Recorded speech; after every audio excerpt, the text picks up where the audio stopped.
This Late Night Linux Family podcast is made possible by our patrons. Go to latenightlinux.com/support for details of how you can join them. Support us on Patreon for access to ad-free episodes and early releases. That's latenightlinux.com/support. 2.5 Admins, episode 278. I'm Joe. I'm Jim. And I'm Alan. And here we are again. And before we get started, your customary Clara article plug, Alan, is drive writes per day still a useful SSD spec? Yeah, this one's got a lot of traction on Hacker News and so on. It's a great piece by Jim on just what drive writes per day means, when it's useful and when it's not for comparing different flash devices. Right, well, link in the show notes as usual. 20 years of digital life gone in an instant, thanks to Apple. So this is a piece by Dr. Paris Butfield Addison, who is a hardcore Apple enthusiast, developer, even runs some events and stuff like that. Well, it was anyway. Well, yeah. And then one day, having bought a gift card from a big supermarket in Australia, the equivalent of Walmart, he says, tried to pay for his iCloud subscription with that, and then just got completely locked out. Yeah, Apple decided that he was trying to pay with a counterfeit gift card and just took a scorched earth response to it. Well, we think that you tried to pay for a counterfeit gift card, so you're done. We're never letting you into that Apple ID again. It's just gone. And for somebody who's all in on the Apple ecosystem, this is devastating. You lose a lot. You lose your music. You lose the ability to install software on your own computer. I mean, it is enormous. Now, I will say it's probably not as bad as the folks a few years ago who found out just how bad it is to get locked out of your primary Gmail account, because there's not anywhere near as many third-party sites that I encounter that offer to authenticate you into their stuff using your Apple ID. But anywhere where you're using that Apple ID to authenticate that's third-party, remember, you're going to lose that too, because that auth depends on Apple being willing to say you are who you say you are. And when they say, we're never talking to you again, they're not going to authenticate you to anybody else either. Yeah, but in particular, because iCloud is so integrated, it apparently makes most of the hardware, like a MacBook Pro and an iPhone, pretty hard to use. And some devices, like an Apple Watch or AirPods or an Apple TV, completely useless without a working Apple account. There was a case we covered years before this show where somebody had back then a Twitter account with a 3-letter username, and somebody really wanted it. And so they hijacked their Apple account and took it over, which actually allowed them to lost my iPhone, remote erase the guy's MacBook and iPad. So the only thing worse than losing access to your Apple account is have someone else having access to it instead. That was Wired reporter Matt Hannon, and the Twitter handle in question was @MAT. Yes. Now, this is the flip side of Apple's ecosystem. None of us are Apple users, but I know people who are really into Apple stuff, and all of their devices and services work seamlessly with each other. And so it's very easy to get kind of locked into this great ecosystem that, yeah, sure, it's expensive to buy the hardware and the services cost a few quid here and there, but I'm told that it is an excellent experience and everything just works great with each other. But what this shows is the other side of that. Like, yeah, all your iPhone and your Mac and everything works great together until it doesn't. It's a single point of failure. Yeah. I mean, we spend a lot of time branding about single points of failure on this show, and Apple is a single point of failure. Google is a single point of failure. Microsoft is a single point of failure, and all three of them want to be single points of failures. They want to rent seek. They want to get you to go through them for absolutely everything. And this is one of the consequences of letting them do it. Well, and as we've talked about before, even you can have kind of meta points of failure here where like the one credit card you use to pay Apple for your Apple account can be a single point of failure. If you stop paying for it, they're not going to keep your 6 terabytes of data in iCloud. So you better have a backup credit card that will work, because it turns out if you try to buy a gift card, maybe that'll actually backfire. You don't know that the credit card wouldn't backfire. You don't know that their fraud detection wouldn't decide there was something that was just absolutely not worth dealing with your credit card either. And the issue here again is, I mean, it's pretty clear that this is maybe not going to be a statement that a lot of Apple fans like, but Apple doesn't care. This guy that we're talking about, he has been making the rounds. He's been covered on the Register, Daring Fireball. I mean, Apple-specific and general purpose, IT publications, huge ones, have been covering this. And this guy's gotten nowhere. Apple is satisfied. They did what they wanted to do, and it's done. And they don't see the problem. A company that genuinely cared about you wouldn't be getting covered this way. Because when that happened, the person would call and be like, oh my God, it's not counterfeit. Like, I can show you my receipt. I bought it from the brick and mortar, blah, blah, blah, blah, blah. There are so many ways that this issue could have gotten worked through, but that would require a company that actually wanted to talk to its customers and cared about them on an individual basis versus one that just wanted, the right amount of money to come in and just set a couple of policies, set them and forget them, and don't deal with the annoying humans.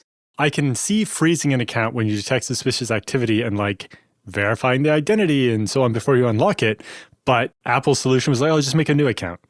Yeah. It's it doesn't matter about your 25 years of history and your email address and the 6 terabytes of data. Just make a new account. And this is about the policy. It's not about the money. It's about Apple not wanting to manage this directly with any kind of real individual care to cases. They just want to set the policy and forget it. And I say that because if you look at this reasonably, given how all in this dude was and given how hard this hurt him, if Apple had said, look, you used a counterfeit card and we don't know how we're going to sort this out in the end, but to convince us that you're legit, you need to just go ahead and pay us the $1,200, some other way with a certified check right now. And yeah, it's double pay for right now. We'll worry about that. That guy would have paid. Yeah. Or if it was literally go into an Apple store and pay us in cash. The point is, it's not about that guy's money. Nope. It's about Apple's desire to just blindly follow policy rather than having to bother actually dealing with things on a case-by-case basis. Exactly. Not wanting to spend support person time on individual cases when everything could just be automated. I think it's an increasing trend we're seeing where the ability to speak to a human at a place is going to get rarer and rarer. Call the billing department. Accounts receivable will always answer the phone. That's your hack. When you can't figure out how to get through any other way, you call accounts receivable, and if they don't want to talk to you, you keep bothering them over and over and over until they're like, I've got to get this guy to support or to the engineers because I can't take the calls to bring the money in because this guy won't stop bothering me. PornHub extorted after hackers steal premium member activity data. I can't be the only one that's flashing back to 1,000 different spam emails claiming that they have pictures of me watching fun things on my tablet and they're going to send them to all my friends if I don't fill their Bitcoin wallet, right? I have never received such an email, or if I have, it went straight to spam. Really? Yeah. I have received countless. They used to be amusing. I actually used to repost them on social media and be like, I guess you guys better get together a fund if you don't want to see my junk because I'm not paying them. Before we get started covering the details, we do want to clear one thing up. PornHub does not appear to have been breached themselves. PornHub used to use a third-party data analytics provider called Mixpanel. Mixpanel was breached in November 2025, and PornHub says that's where the data was exfiltrated.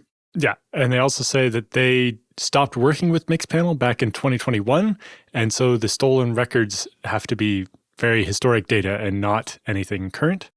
Mixpanel acknowledges that a, quote, limited number of customers, including OpenAI and CoinTracker, are also previously disclosed as having data stolen in this breach, which is an interesting set of companies to be within.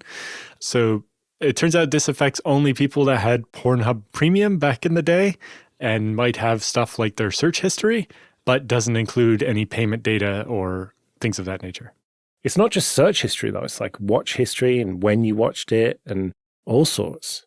If you were dull enough to register an account with PornHub that would allow the tracking of all of your history and all of the filth that you watched, and you were worried about somebody getting that, I don't even know how to finish that. If you had any concerns about that, why did you register an account that was not necessary in any way? Well, I'm pretty sure premium involves a payment as well. Yeah. It's not just an account. This is you paid for PornHub Premium. Ah, fair enough. Fair enough. Which raises even more questions about it's true, if you're that worried about being tracked, maybe you shouldn't be using a PornHub Premium account. There's actually, you can put a PornHub channel on the Roku.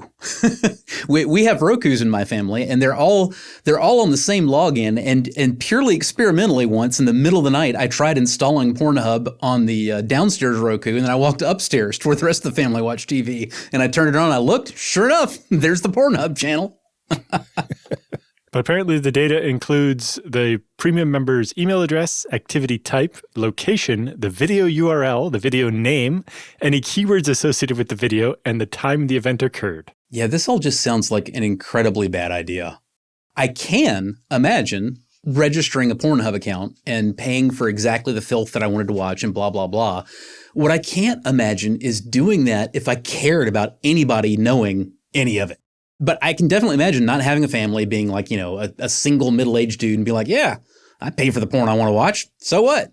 But, if you have any concerns at all whatsoever, no, do not register an account. Do not create an entire searchable, indexable history of your sexual preferences. Yeah, my first thought when I saw this headline was, why would they extort Pornhub when they could try to extort the individual users? They have their email addresses.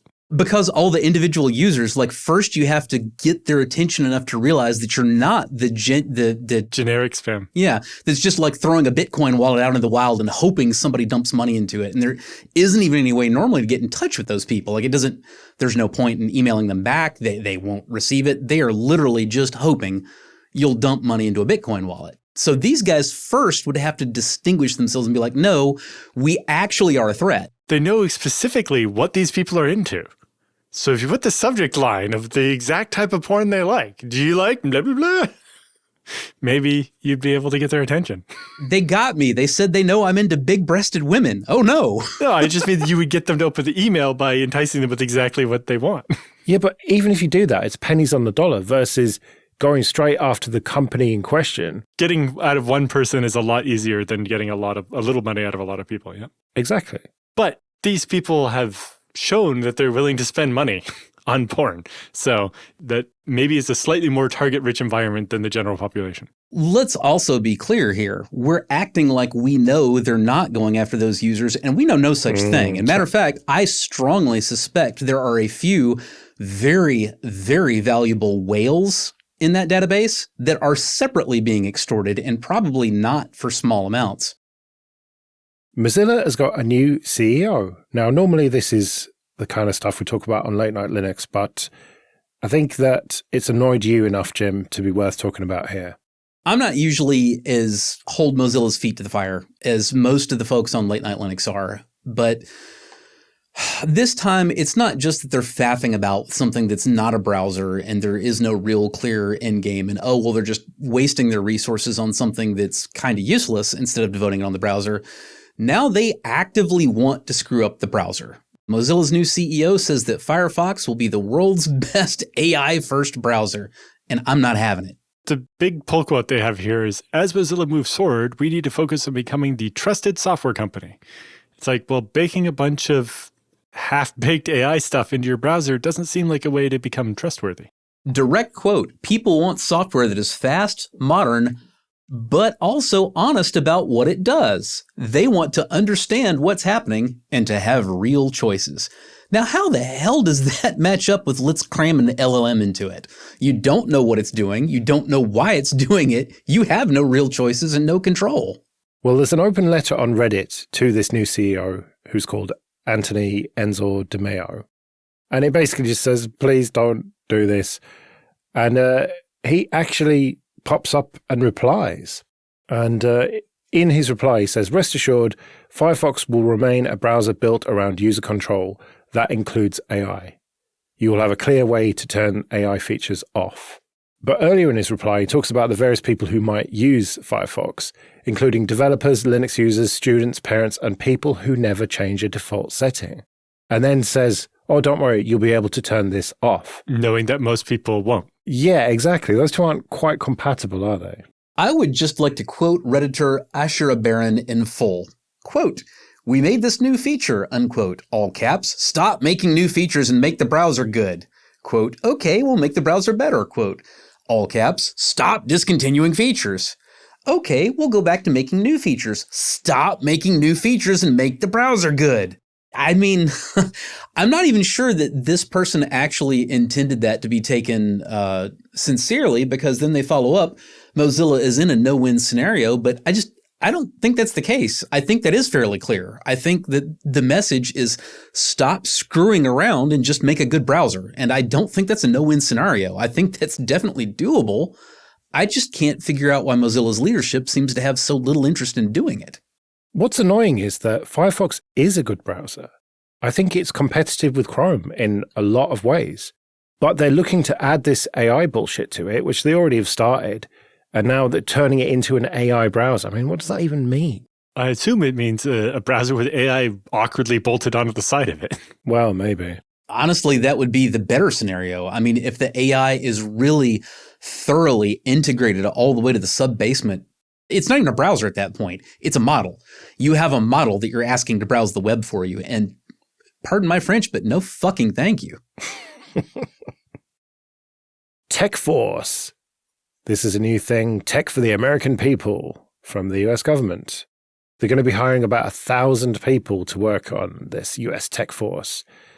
I take it you'll be applying first thing in the morning, Jim. I will not. This is kind of an interesting story because when you first just see the headline, you think, oh God, the US government is going to make a tech force. And at least me, I immediately start thinking pros and cons of it as a general idea. Well, does it make sense to have, like a true IT specific, from the sounds of it, kind of maybe more InfoSec focused agency rather than it, being sort of a subset of various law enforcement agencies, FBI, intelligence agencies like the CIA. They kind of have their own red team, blue team thing going on. We don't really have a tech force like a space force and an air force and a blah, blah, which seems to very much be the way that American politicians want to think of everything these days, is a new military branch for everything. So does that make sense? Well, that's not actually the interesting question, because the reality is we're looking to hire about 1,000 IT people, replacing several thousand IT people that Musk's Department of Government Efficiency fired before it got dissolved. So this isn't really a new agency so much as it is a kind of a sneaky way to just fire all the IT from all the agencies and replace it with political loyalists. Yeah, like in the article they mentioned that the IRS alone lost 2,000 people to the Doge era cuts. And now the replacement agency is in total going to be half that, and it's going to service all the government parts, not just the IRS. And it's a single agency, all new hires. So again, you tell me what the real goal here is. We just gutted the IT of every major agency, and we're proposing to replace it all at once with people that are the individual agencies don't get any say in who gets hired to replace the people that we whacked. This is underreported to me. This is huge. Just, gutting the entire IT for the government and replacing it all with loyalists at once. I mean, that's a coup. If that goes off the way it's described, it's really not much different than a military coup. It's just keyboards instead of rifles. Yeah, although they have some other really weird ideas here, including hiring people for 2-year stints, so having a constant turnover so that nobody ever establishes a fiefdom. Well, normally we might consider it a positive that they're not requiring people to have traditional degrees and so on, so that people who are good at IT but didn't go to school for it could get in. They're also not looking for any minimum amount of work experience. And they're talking about hiring 1,000 entry-level people a year, but then putting them under management that they pull from Silicon Valley firms, where their partner companies are expected to put staff on leave and lend them to the government to run these teams and then take them back later. What, the same Silicon Valley firms whose CEOs go to the Oval Office with shiny paperweights for the boss? That's definitely some of them on the list. Well, and the same appointment, the same hiring practices that led us to have a Secretary of War who is, a former National Guardsman notorious for his drunken escapades and, his adulterous nonsense, utter security risk, but he's a party loyalist, so he got the nom. This is just more of the same. This is what the administration looks for: political loyalty, party loyalty. Which is kind of odd to me because as a lifelong American, I've been hearing about the Red Scare and, the party and dear leader and all this stuff for so long. And here it is. Yeah, I like the little quip that the Register put at the end. We reached out to the OPM and to Tech Force with plenty of questions about how this new initiative is going to be any different than the previous ones, like the GSA's 18F team and the previous Cyberforce and all these other ones. And they note, we didn't get any answers. Well, it's going to suck a lot more, probably wouldn't have played well in the press, so good job not answering. Let's do some free consulting then. But first, just a quick thank you to everyone who supports us with PayPal and Patreon. We really do appreciate that. And if you want to send in your questions for Jim and Alan or your feedback, you can email show@2.5admins.com.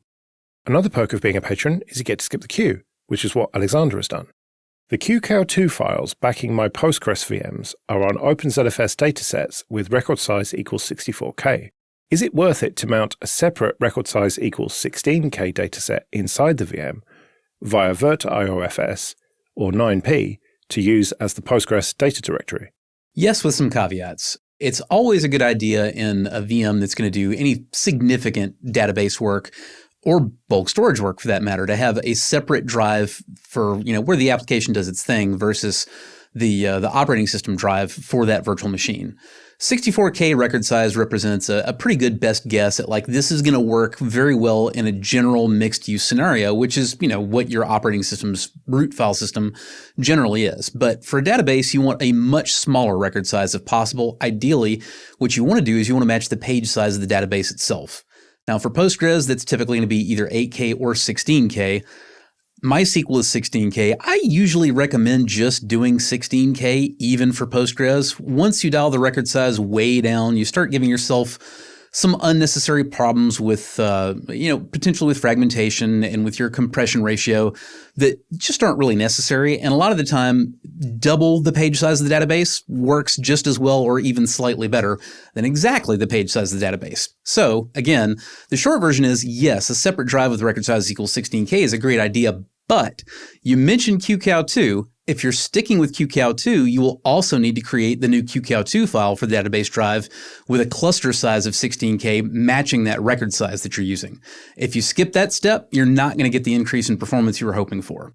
The other alternative is rather than using a QCal for the Postgres drive, you could decide to just do just a raw sparse file there, just to avoid any potential extra latency issues that you might otherwise create with nested copy on write.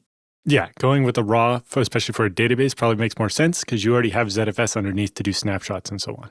And given all that, I would also say, as Jim recommended, making that just a separate drive in the QEMU configuration, rather than, as you mentioned, possibly using virt.iofs or 9p to try to pass through a virtual file system that would then go down to the raw ZFS file system underneath. Those, while convenient, are not as robust. And for a database, you really do want to do the full emulated disk rather than one of these emulated file systems. And it's just so easy. I mean, you're already set up for that. You've already got ZFS. You've already got VMs. The whole thing is there. It's beyond trivial to just create a second data set and a second drive and mount that in your VM. You really don't want to mess with hacky, weird stuff that was intended to make somebody's life less difficult when they're not already using the right tools for the job. You have the right tools for the job. Just go ahead and use them. So that's for VMs, but my image setup, for example, is using Docker. And the main application is in a data set that is record size 1 megabyte, but my Postgres data set is 8K. Does that sound reasonable? Absolutely. I would have gone with 16K instead of 8 because, again, Postgres' database page size is just ludicrously tiny. But with that said, I mean, also, I totally would have accepted just 64K for, what your database is, because I seriously doubt you have a high volume of traffic on your personal image server. So it would suck if your database was on record size equals 1 meg. But I mean, anything 64K or down, you're probably not going to actually notice a difference. Technically, 16K is better, but really the big win is you avoided putting a database on record size equals 1 meg, where even at your small scale, you would probably actually see weird, hitchy, glitchy performance out of the application. Yeah, it can depend a lot on, in this case, the database mostly contains metadata about the photos. And so you don't go back and change the metadata on photos very often, right? They kind of get added and then it's just static. And so the bigger record size isn't the problem. As Jim mentioned, the big reason to not necessarily go all the way down to 8K is the compression. So ZFS can only compress to save whole sectors because you can't write part of a sector. And so if you have an 8K record size and your disk is 4K sectors, you either have to compress the thing in half or compress it to the point where you don't need any space at all, which in ZFS is about 113 bytes. Then you can actually store it in place of the checksum of the data rather than allocating a sector, beside the point. But basically, if you have an 8K record, either you get no compression at all or you compressed it in half. Whereas if you get 16K record size, then you can save 4K or 8K or 12K or none, as opposed to just either binarily you got some compression or you didn't. And it gives you a lot more flexibility there. And what you will frequently discover is that, especially with database workloads, there is a lot of the database that will compress to 75%, but will not compress to 50. So the difference in how much compression you actually see out of a Postgres database with 16K versus 8K can be immense.